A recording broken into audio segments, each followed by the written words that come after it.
Na 98 FM, programa Conhecendo o Espiritismo.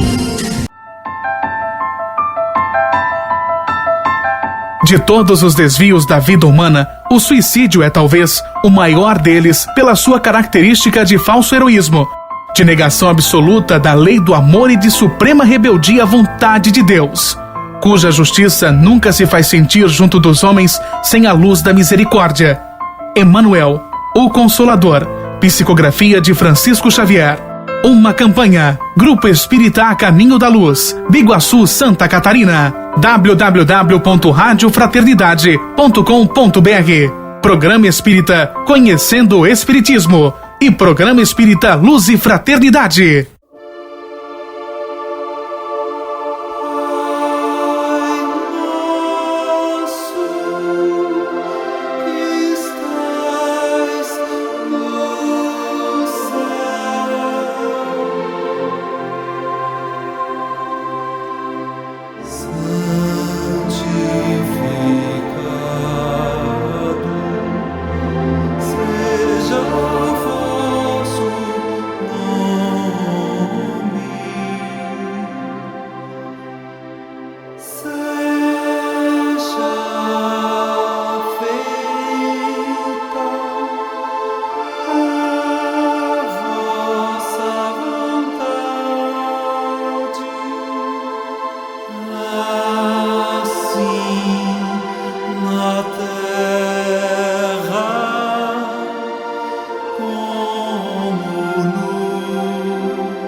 Obrigada, irmão.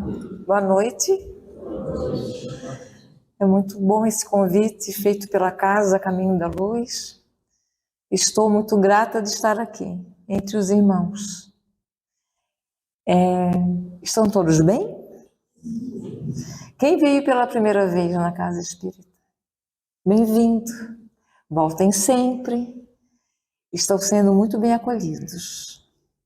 E certamente irão voltar outras vezes. Isso é bom. E a maioria aqui, então, são irmãos que, de uma certa forma, já conhecem a doutrina espírita, não é? Já tem uma familiaridade com a doutrina.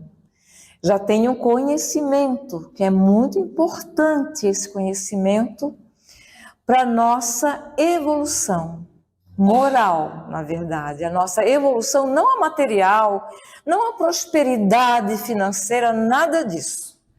A gente está falando de uma evolução moral.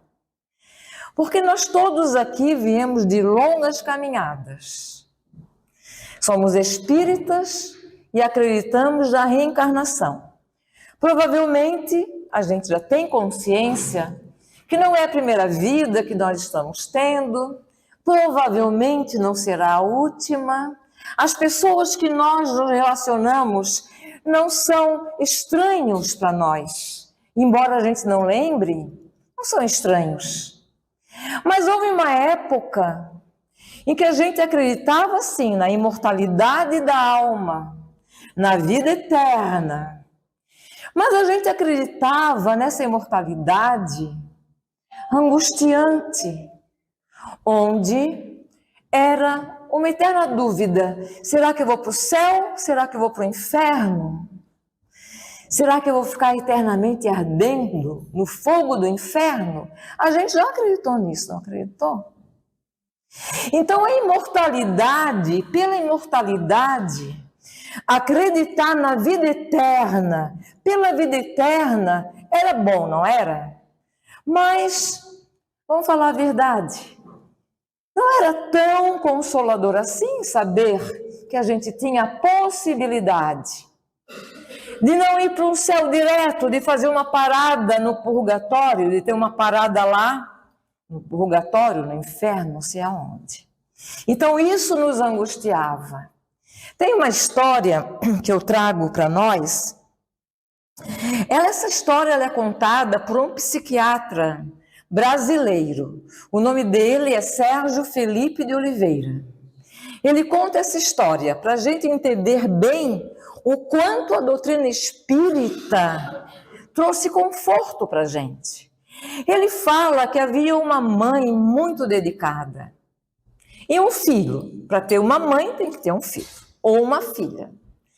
E essa mãe, ela ensinou para o seu filho trilhar o melhor caminho possível, porque ela era uma mulher honesta, ela era uma mulher que acreditava em Deus, em Jesus, deu todo amor, todo carinho, mas esse filho, lá pelas tantas da sua vida, desviou o caminho e foi para outras bandas que ela não suspeitaria nunca que ele iria. Ele se tornou um criminoso e morreu. Numa dessas ações do crime, ele morreu. Ela sofreu muito, mas um dia ela também morreu. Mas ela morreu louca de vontade de chegar no outro lado e se encontrar com quem? O filho. Ela morreu, chegou no outro lado, foi recebida por alguém, pode ser São Pedro, pode ser alguém da nosso imaginário. E a primeira coisa que ela falou: onde é que está meu filho? Me leva até meu filho. E a pessoa falou: como assim? Mas a senhora não sabe que o seu filho não poderá ficar aqui, porque o que ele fez foi muito grave e ele está lá ardendo no fogo do inferno? E a mãe, muito desesperada, falou: e eu, onde é que eu vou ficar? A senhora foi uma mulher muito boa, a senhora irá para o céu. Aí a mãe falou: não, por favor, já que o meu filho vai ficar no inferno, me leva para lá também, eu quero ficar no inferno com ele. Aí a pessoa, o ser: não, mas não pode não. Lá não é para a pessoa boa pisar. E ele não pode vir até o céu, porque ele é uma pessoa ruim, ele não pode pisar no céu. Então a mãe se desesperou muito e foi para o céu com aquele peso da tristeza de saber que seu filho estava no inferno. Mas ela depois, com a nova consciência de que a imortalidade não é uma definição eterna para quem foi mal num lugar e nem um lugar bom para quem foi bom, ela recebeu uma proposta. Chegou alguém e falou para ela: tem um jeito, vocês dois voltarão para a terra. Aceita ser novamente a mãe dele? Ela falou: sim, eu aceito, tudo que eu quero é ver o meu filho. E a pessoa falou: ele nascerá tetraplégico. Do momento do nascimento até a hora que ele morrer, ele ficará em cima de uma cama. Isso não é um castigo. Isso é para evitar que ele, tendo liberdade de ação, ele volte para o crime. Você aguenta cuidar dele do começo ao fim da vida em cima de uma cama? E a mãe falou: 2, 3, 4, 5 mil vidas eu aguento. Então, Com essa história que o Dr. Sérgio Felipe de Oliveira nos conta nas suas palestras, o que ele quer dizer? Que a morte, o desencarne, ele não vai definir eternamente a condição dos seres. Porque a regra, a lei, é a lei da evolução. E para evoluir, uma vida só não basta. Provavelmente, algumas vidas nós teremos que vir e aprender a direcionar o nosso caminho no progresso moral. Moral, a gente está falando em progresso moral. Então, a reencarnação, ela tira os equívocos, ela dá chance de reajustes. E esse é o grande projeto do Cristo para a humanidade, encarnada e desencarnada. Esse é o projeto de Deus para as suas criaturas. É um projeto que está em curso. Pensa que o projeto acabou porque Cristo foi crucificado, desencarnou? Pensa que o projeto acabou porque os profetas acabaram, os apóstolos também acabaram, foram mortos? Pensa que o projeto acabou? Este projeto que Deus e Cristo, o seu representante, tem para nós, para a humanidade, está em curso. E qual é o projeto? A nossa felicidade. Não pensem que alguém aqui vai escapar de ser feliz. Não pensem. Ah, mas eu não quero isso não. Mas vai ser. Mais cedo ou mais tarde vai ser feliz. Porque é a felicidade das criaturas que Deus quer para todas as suas criaturas. Quando Jesus falava, eu vou levá-los ao Pai, eu vou levá-los ao reino dos céus. O reino dos céus e o Pai é a felicidade. Ah, mas a gente está muito longe disso. Parece que Jesus já esqueceu esse projeto, porque olha como é que o mundo está. Mas olhem só. Então vamos tentar, pelo menos, conhecer um pouquinho do projeto e do autor do projeto, porque a gente não conhece o projeto. E a gente também não conhece o autor do projeto. A gente pensa que conhece. O autor do projeto é o próprio organizador de toda a estrutura biológica do planeta Terra. Estamos falando de Jesus, o representante direto de Deus, que esteve conosco há 2000 e poucos anos atrás. Dele mesmo. A gente pensa, mas Jesus é um espírito PhD, e quantas letras mais tem atrás do nosso nome quando a pessoa estuda, é PhD, não sei mais o que, um monte de título, em arquitetura, em engenharia, em medicina. Jesus Cristo é um poliglota, ele não fala só o português, ele fala todas as línguas.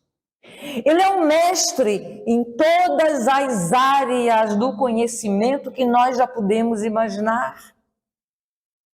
Ele sabe física, matemática, engenharia, inteligência artificial. E o que mais a gente nem imagina da área do conhecimento que exista, o Cristo sabe. Ele sabe muito mais do que a pessoa mais formada do planeta Terra. Só que ele não veio na Terra para ensinar fórmula de matemática. Olha só o que Jesus fez. Olha como ele foi inteligente. Olha como Jesus agiu com a humanidade. Ele prometeu aos deserdados de Capela que nunca ia deixá-los sós aqui na Terra. Que aqueles que migrassem para o planeta Terra, lá de Capela, para povoar a Terra novamente, estariam amparados pelos seus missionários, pelos seus anjos, pelos seus avatares. Vão dar o nome que a gente quiser dar. São os amiguinhos bem direto de Jesus. E ele não lhes cumpriu o que ele prometeu.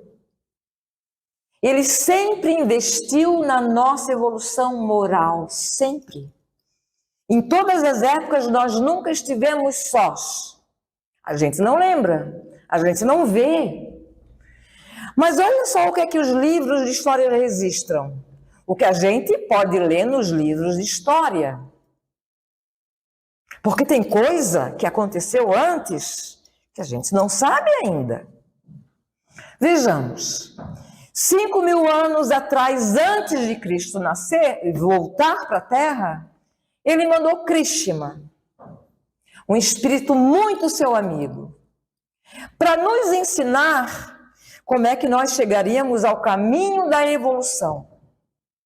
Aí Krishna veio, reencarnou numa parte da Terra e falou para nós assim, ó, ninguém vai chegar à iluminação se não estudar as leis do universo.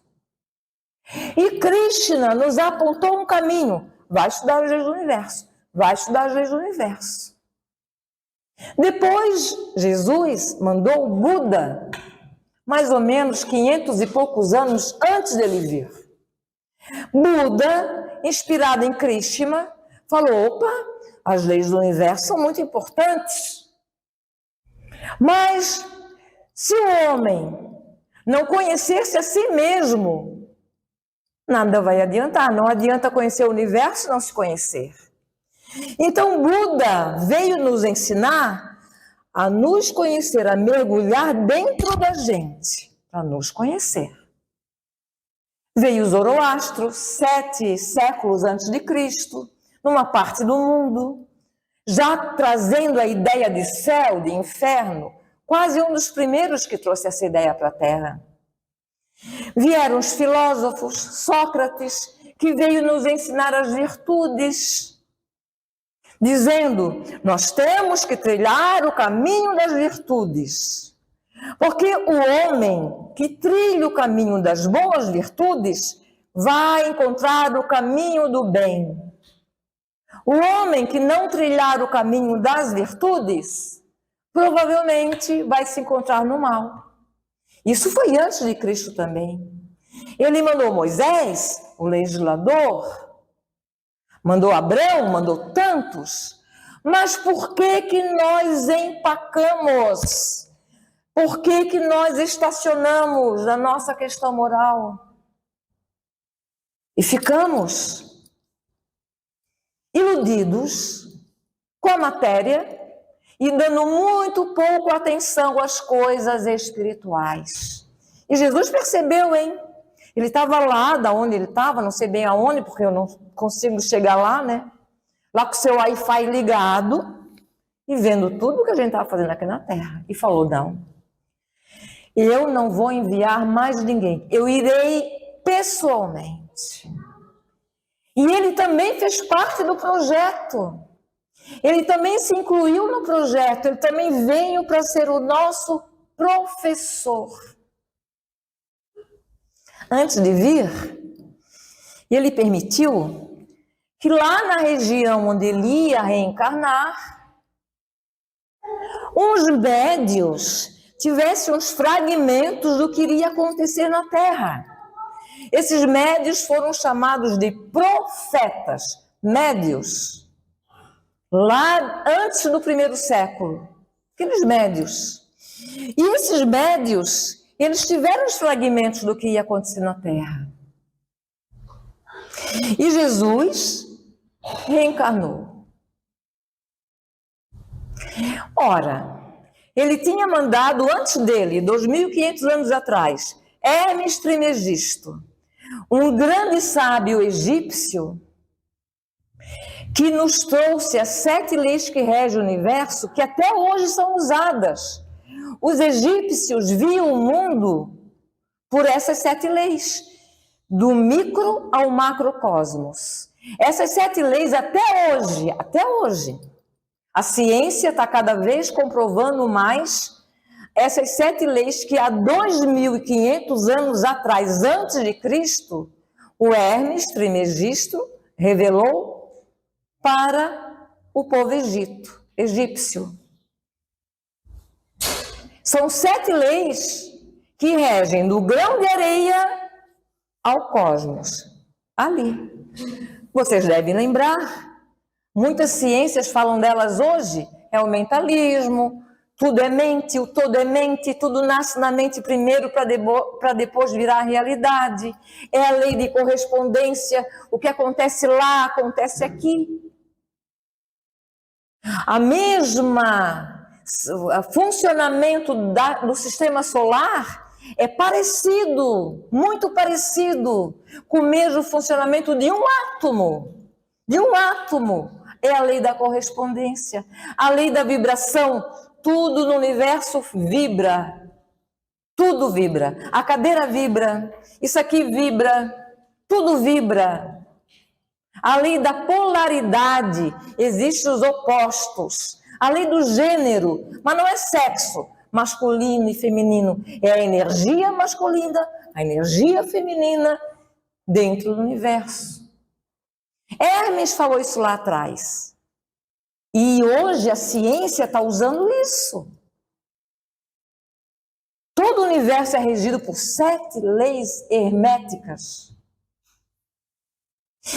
Então, se Krishna veio, falou de lei do universo. Buda veio, falou, olha para ti mesmo, vai te conhecer, vai lá te conhece, mergulha em ti. Se Hermes Trismegisto, Zoroastro, Moisés, um monte de gente. Para que Cristo precisava vir? O que ele ia ser diferente? Qual é a diferença? O que ele ia fazer de diferente? Por que ele veio? Então a gente vai recapitular. Krishna coloca o ser humano diante das leis. Vai estudar lei para te ser feliz. Vai estudar. Buda coloca o ser humano diante dele mesmo, o espelho. Vai te conhecer para te ser feliz. E Cristo coloca o ser humano diante de quem? Coloca o homem diante de quem? Quem? Cristo coloca o homem diante do homem. Porque Cristo fala, eu não vim destruir lei. Conhecer lei é importante. Conhecer o universo, as leis que regem o universo, é importante. O autoconhecimento é importantíssimo. Conhece a ti mesmo. Mas não adianta a gente conhecer tudo isso e se isolar em nós mesmos. Nós temos que nos colocar diante do homem, do ser humano, do próximo. E Jesus sabia da nossa dificuldade. E por ele saber da nossa dificuldade, ele falou, filhinho, filhinha, filhinho, filhinha, deixa ali para trás agora. Vamos ver uma coisa só. Resume tudo isso. Resume, sintetiza. Ama. Ama. Ah, mas eu quero conhecer. Conhece, mas ama. Queres conhecer? Conhece, mas ama. Mas adianta só amar? Não. Porque até o amor tem que ter referência. Ama e trabalha no bem. Faz o bem. Faz ao próximo o que tu queres para ti. É o bem. Eu não quero mal para mim. Então eu vou fazer o bem ao próximo. Por quê? Por que o amor sem um direcionamento pode se equivocar? Porque eu posso amar e achar que eu estou estourando a boca do balão e ser uma pessoa que reparto o meu amor tóxico, meu amor possessivo, o meu amor opressor, é aquele amor que não dá liberdade. Então, esse amor é um amor que não vale nessa lei que Jesus veio trazer. Porque até o amor tem que ter direcionamento. Eu amo muitos animais, mas boto na corrente, bato, esqueço de botar água, treino meu animal para avançar no outro, faço guerra de galinho, de pitbull. Até o amor tem que ter direcionamento. E o direcionamento do amor é o bem. fazer o bem. Se esse amor não se movimenta no bem, então esse amor não está servindo ao seu propósito. Então Jesus, ele veio ter conosco, mas ele não veio dizer, essa fórmula aqui de Bhaskara vocês vão aplicar para descobrir isso. Olha, a química funciona assim, Não. Isso a gente aprende depois ou durante. Ele veio dizer, ama, sai de ti, vai ao encontro do próximo. E assim, a gente reconhece que todos que antecederam Jesus tiveram seu valor muito grande. Mas eles conseguiram atingir pequenos agrupamentos sociais. Foram poucos aquelas pessoas que conseguiam entender o que eles falavam. Porque o que eles falavam era muito difícil para o homem comum. E a maioria, não estou entendendo nada. Pode traduzir, pode desenhar, não estou entendendo nada. Então essas pessoas foram muito importantes, mas vieram para pouca gente. Jesus veio para toda a gente. Para toda a gente. Ele falou, chega de clube de bolinha. Não é só homem que vai entrar no templo, não, mulher também entra. Chega de segregar, vamos juntar. Ele veio para o pobre, para o rico, para o doente e para o são. Ele veio para os doutores e para os humildes. Ele veio para o justo e para o criminoso. Ele veio para todos. Ele quis mais ampliar o conhecimento. E não um grupinho aqui, aqueles que sabem e tal. Nada disso. Jesus veio para toda a gente. Então isso não é extraordinário? Vamos pensar bem, isso não é extraordinário? Naquela época em que a mulher, quando menstruava, era considerada impura. Quando ela tinha um filho, ela era impura. Ela não podia passar na frente do templo, quanto mais entrar. E ele falou, vem. Os próprios apóstolos dele, os discípulos, mestre, vai levar essa mulher da vida conosco? Essa prostituta, mestre. Ele levou. Então ele não fez asepsia de pessoas.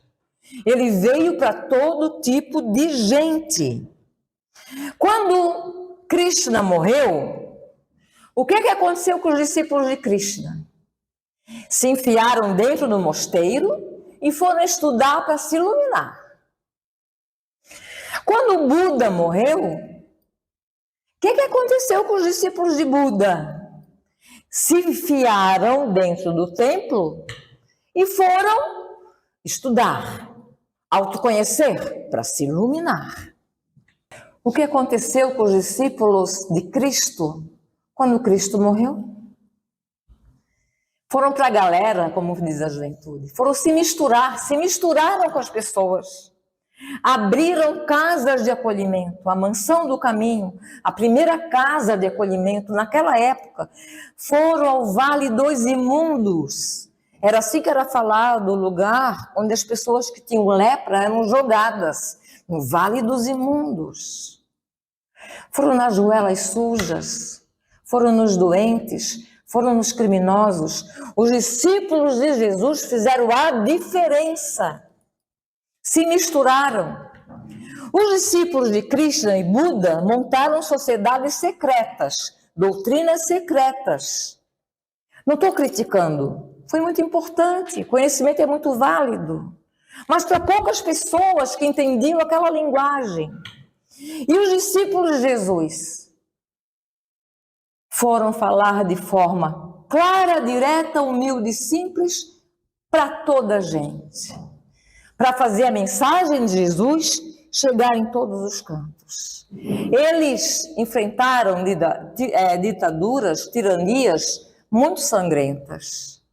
Os discípulos, naquela época, Eles morreram das formas mais cruéis e absurdas, inenarráveis hoje.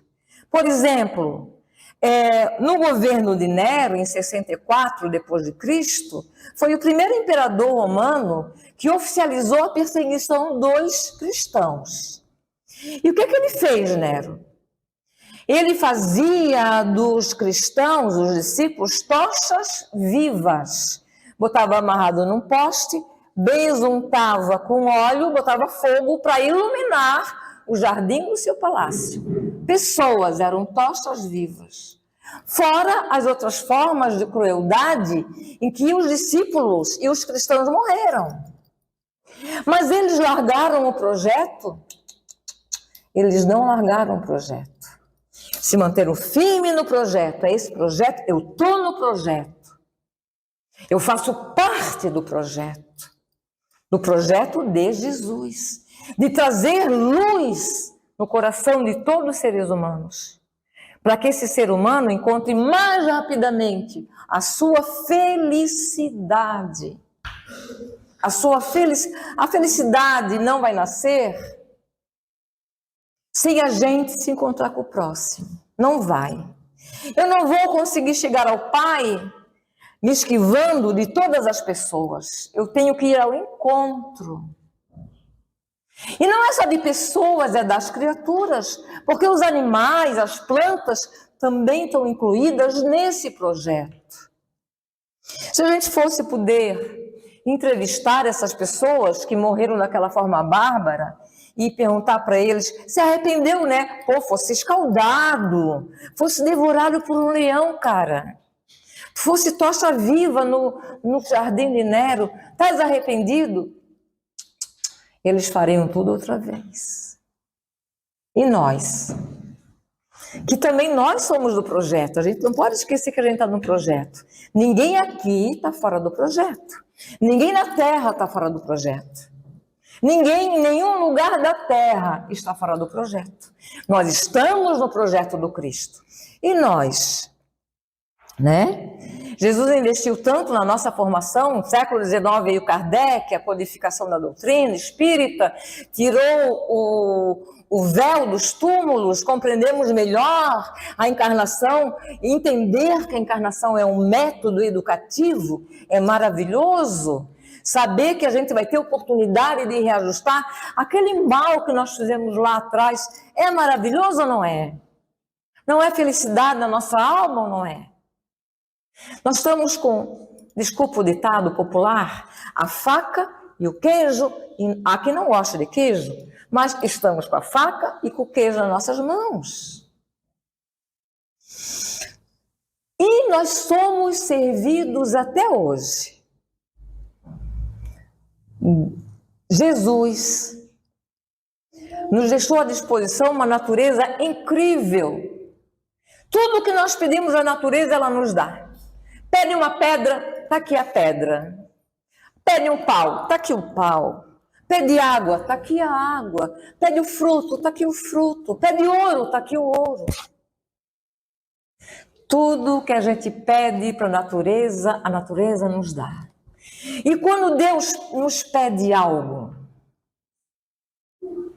e quando a natureza nos pede socorro, o que a gente dá para ela? Qual é a nossa relação com essa natureza? Qual é a nossa relação com esses animais? Qual é a nossa relação com o próximo que está ali dentro da nossa casa?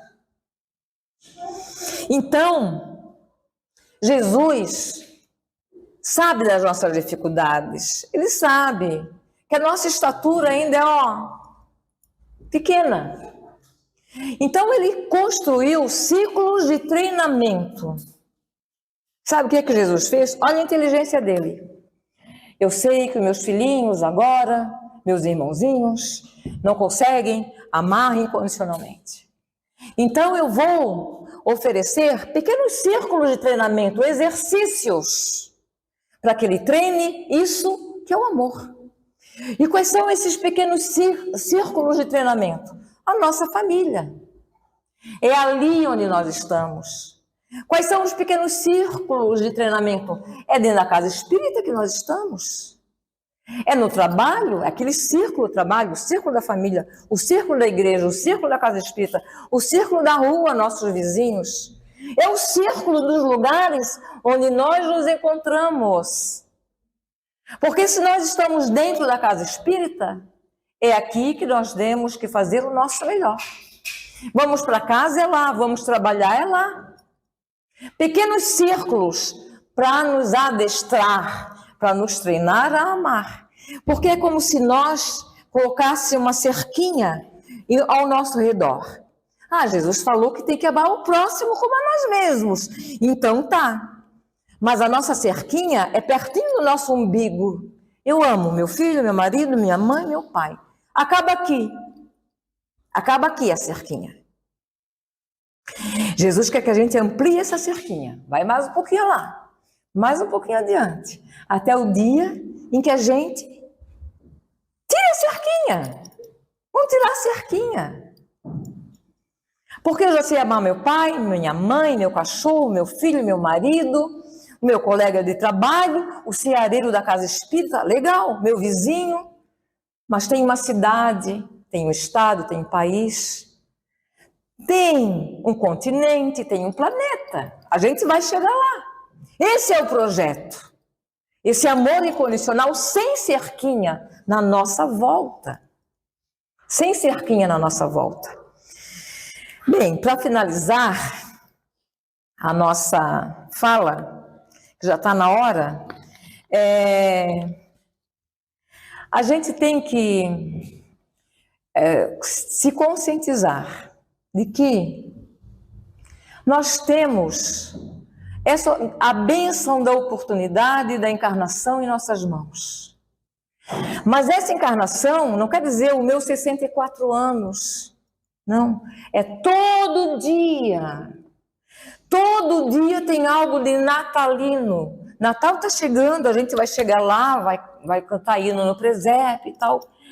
Mas o Natal, todo dia tem algo de natalino. Todo dia tem algo de natalino. Todo dia é uma página em branco, é um renascimento para a nossa vida.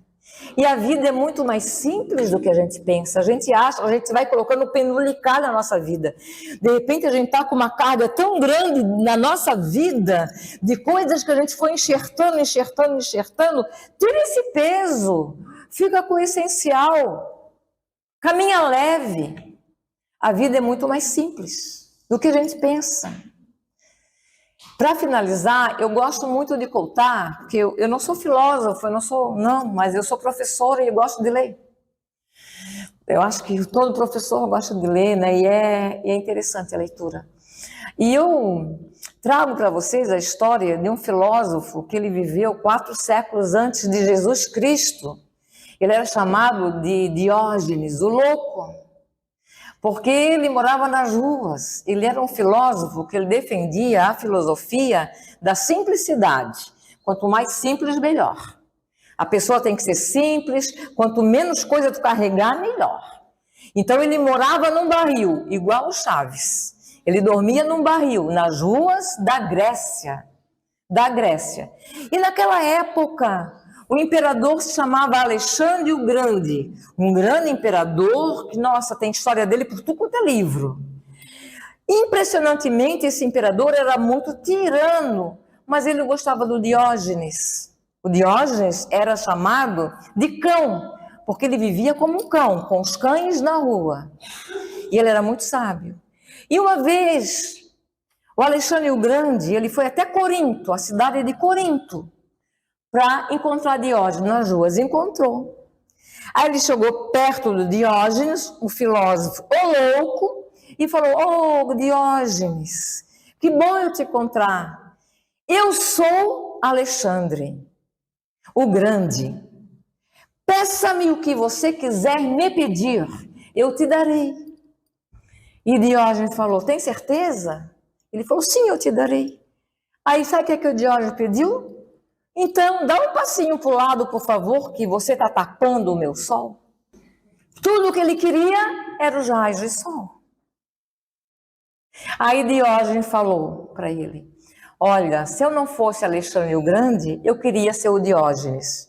E ele falou para o imperador, pois eu falo a mesma coisa.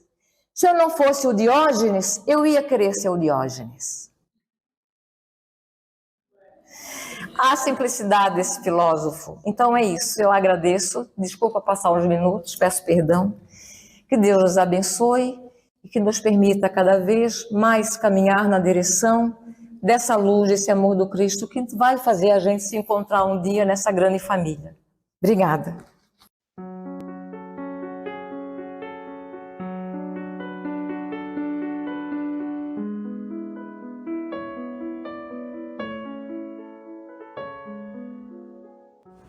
O Cristo Consolador.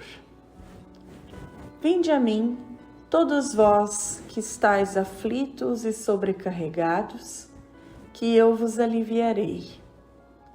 Tomai sobre vós o meu jugo e aprendei comigo, que sou brando e humilde de coração, e achareis repouso para vossas almas, pois é suave o meu jugo e leve o meu fardo.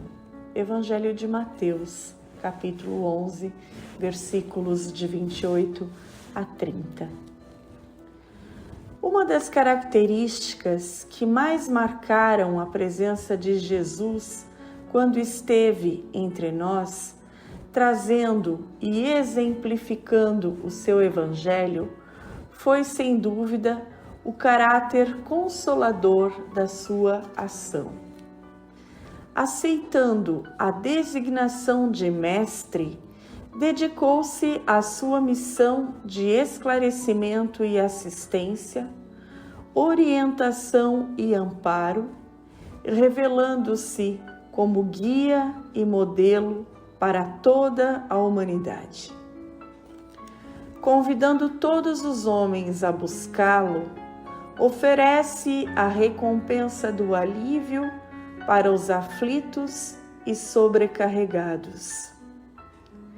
Na fase de incertezas, de insegurança e de violência que o mundo atravessa, Jesus descortina à nossa frente um caminho de paz e renovação. Revela que somos seres imortais em constante processo de aprimoramento. Confirma os mandamentos da lei de Deus, anunciados a Moisés, mostrando, porém, a sua misericórdia. Coloca em prática o amor no seu sentido mais elevado, que consiste em fazer aos outros o que queremos que os outros nos façam. Cura cegos e aleijados. Liberta os sofredores de processos obsessivos. Tolera a agressividade humana. Pratica, enfim, a caridade no seu sentido mais amplo, que é a benevolência para com todos, indulgência para as imperfeições dos outros e o perdão das ofensas. Entretanto, para que ocorra o alívio que ele oferece, é necessário colocar em prática os seus ensinamentos, verdadeiro resumo das leis de Deus, as quais dão sentido à nossa existência, bem como carregar o fardo leve das boas ações, que se caracterizam pelo exercício do amor e decorrem da vivência dessas mesmas leis, explicitadas e exemplificadas no Evangelho. Quando se comemora a vinda de Jesus, a meditação em torno dos seus ensinamentos e a aceitação de seu convite para ir até ele pode representar não apenas o alívio para nossas dores, mas também o encontro de um caminho novo que nos liberta e o início de uma jornada que nos felicitará para sempre.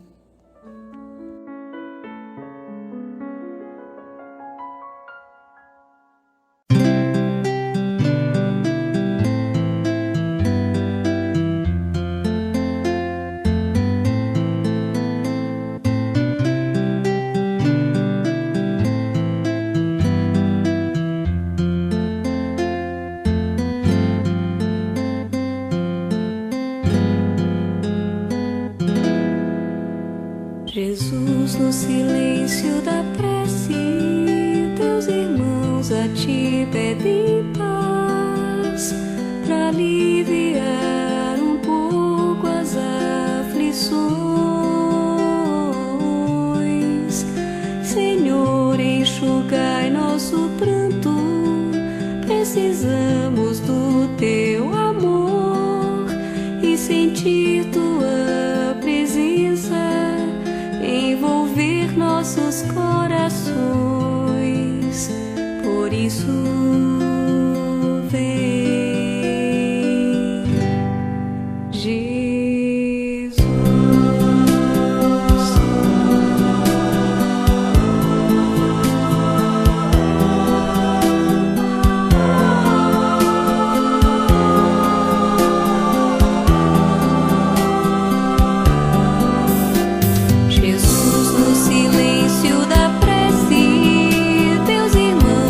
Te pedem paz, pra aliviar um pouco as aflições. Senhor, enxugai nosso pranto, precisamos do teu amor e sentir tua presença envolver nossos corações.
Na 98 FM, programa Conhecendo o Espiritismo.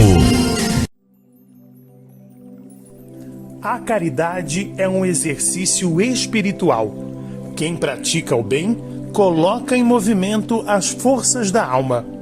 Quando os espíritos nos recomendam com insistência a prática da caridade, eles estão nos orientando no sentido de nossa própria evolução.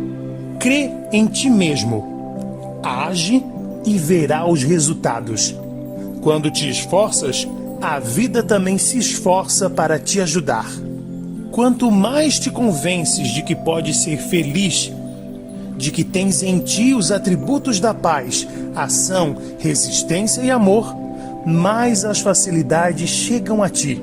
No entanto, se preferes viver em lamentações, na recusa à prática do bem ou no cultivo de vícios, ergues desnecessariamente barreiras a ti mesmo. Tudo tem seu apogeu e seu declínio. É natural que seja assim. Todavia, quando tu parece convergir para o que supomos o nada, eis que a vida ressurge, triunfante e bela. Novas folhas, novas flores, na infinita bênção do recomeço. Chico Xavier. Campanha contra o suicídio. Divulgação do Grupo Espírita A Caminho da Luz de Biguaçu, Santa Catarina. Programa Luz e Fraternidade e Conhecendo o Espiritismo e Web Rádio Fraternidade. Valorize a vida, aprenda a viver feliz.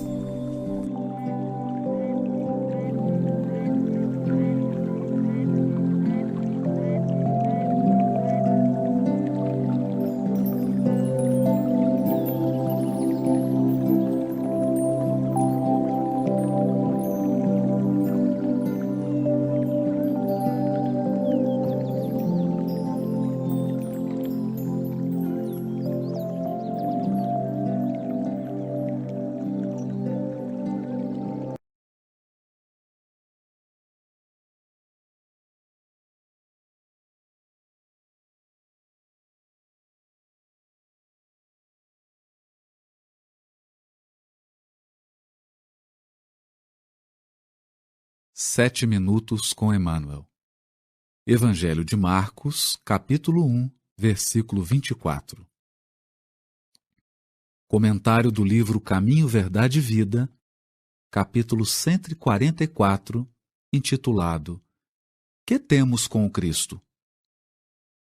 Ah, que temos contigo, Jesus Nazareno? Vieste destruir-nos? Bem sei quem és, o Santo de Deus. Marcos, capítulo 1, versículo 24. Comenta o benfeitor.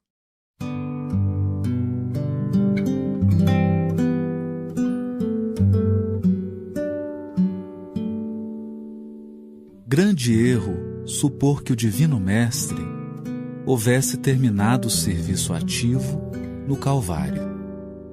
Jesus continua caminhando em todas as direções do mundo. Seu Evangelho Redentor vai triunfando palmo a palmo no terreno dos corações. Semelhante circunstância deve ser lembrada porque também os espíritos maléficos tentam repelir o Senhor diariamente. Refere-se o evangelista a entidades perversas que se assenhoreavam do corpo da criatura. Entretanto, essas inteligências infernais prosseguem dominando vastos organismos do mundo. Na edificação política, erguida para manter os princípios da ordem divina, surgem sob os nomes de discórdia e tirania. No comércio, formado para estabelecer a fraternidade, aparecem com os apelidos de ambição e egoísmo.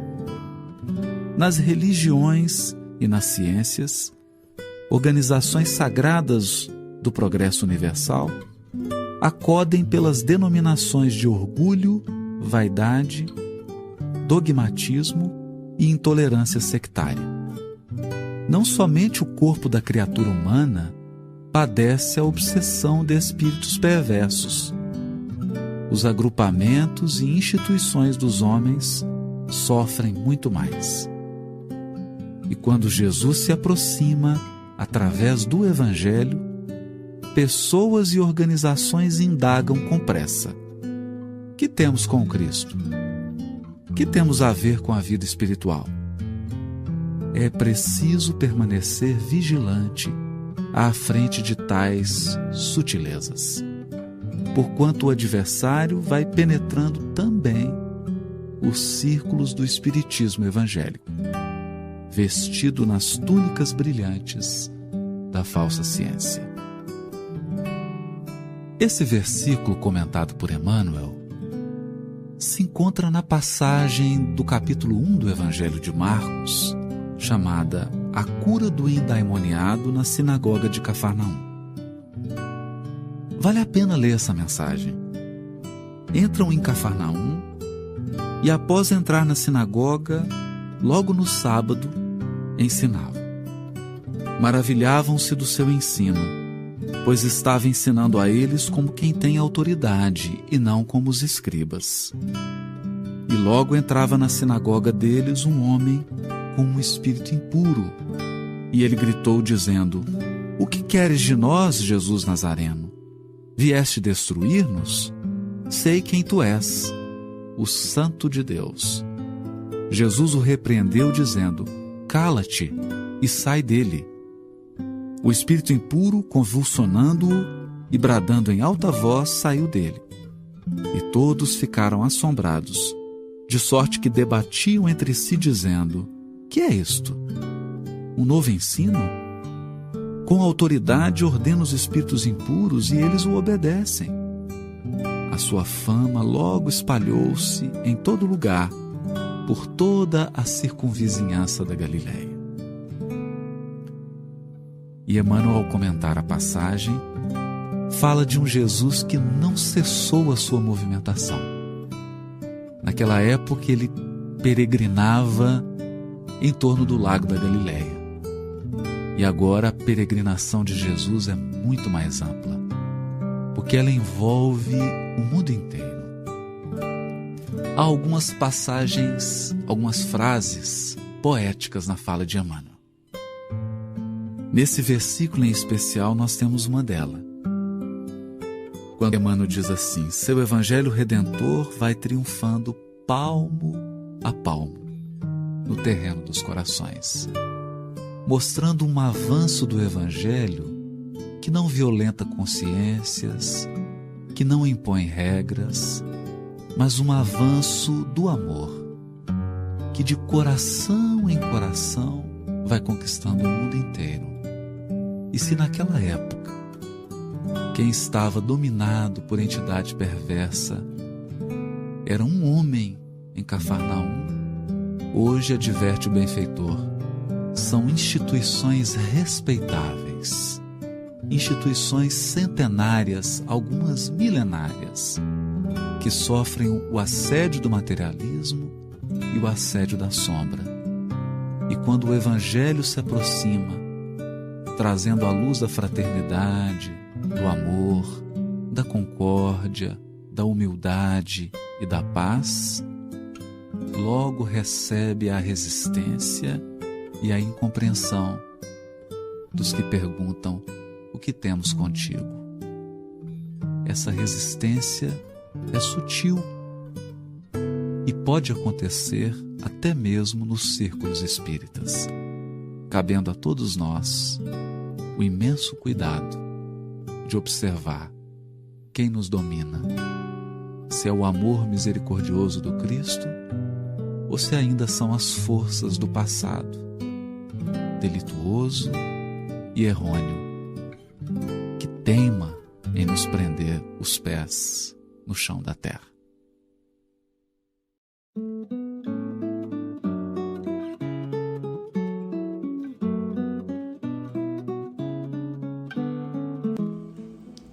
Glória a Deus nas alturas, paz na terra e boa vontade para com os homens.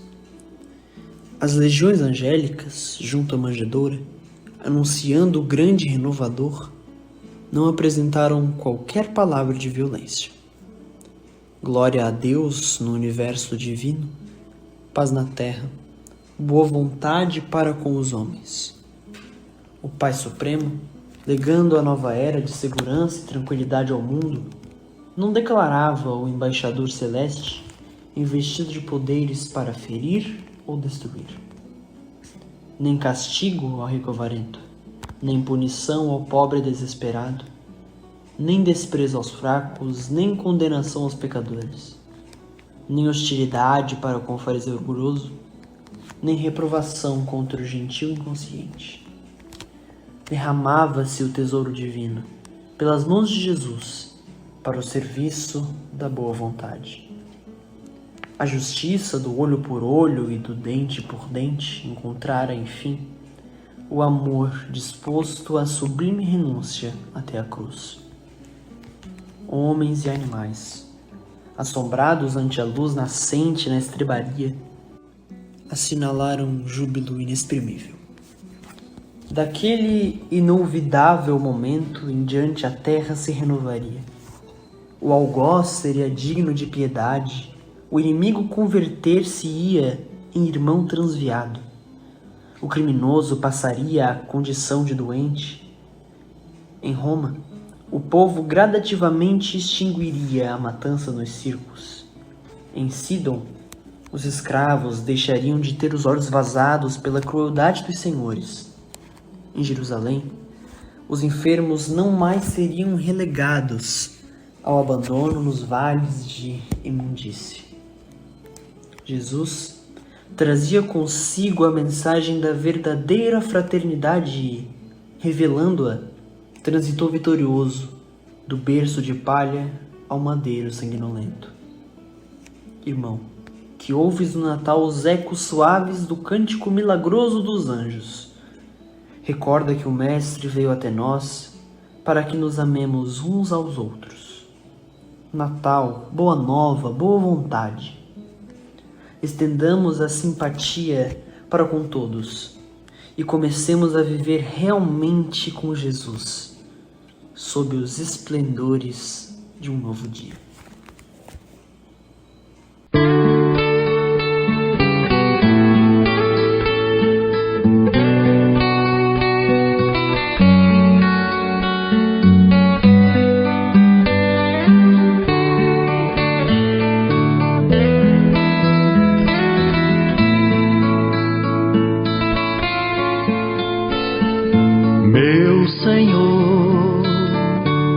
Quanta luz neste lugar,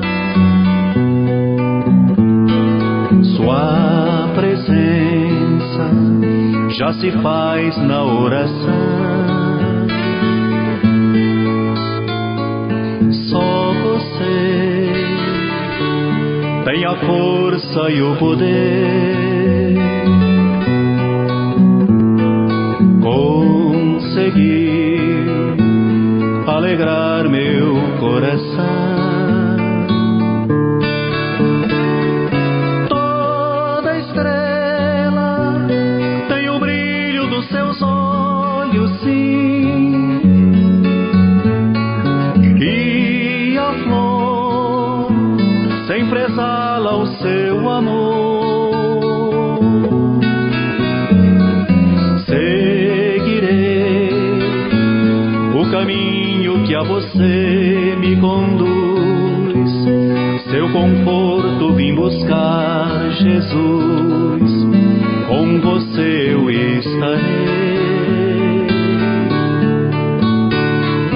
Quero estar consciente do que vou fazer,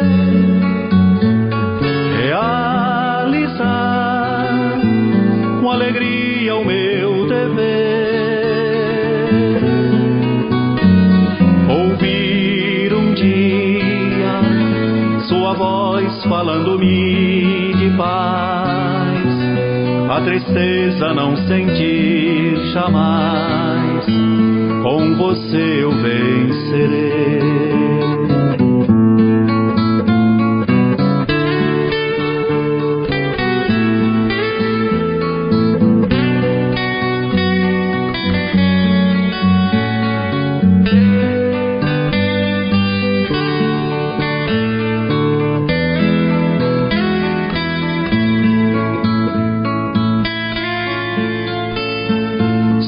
Você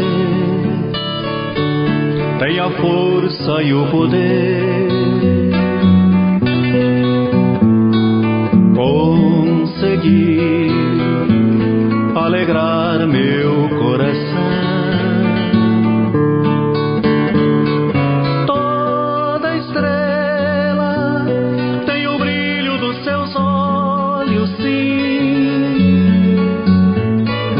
e a flor sempre exala o seu amor. Seguirei o caminho que a você me conduz, seu conforto vim buscar, Jesus, com você eu estarei.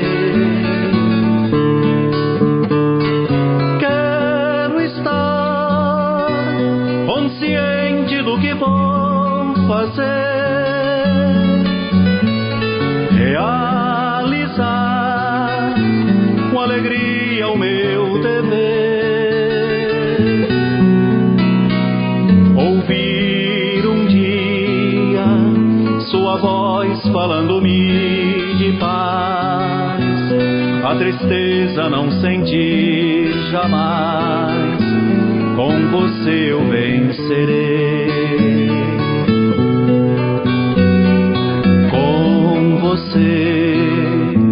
Com você eu vencerei.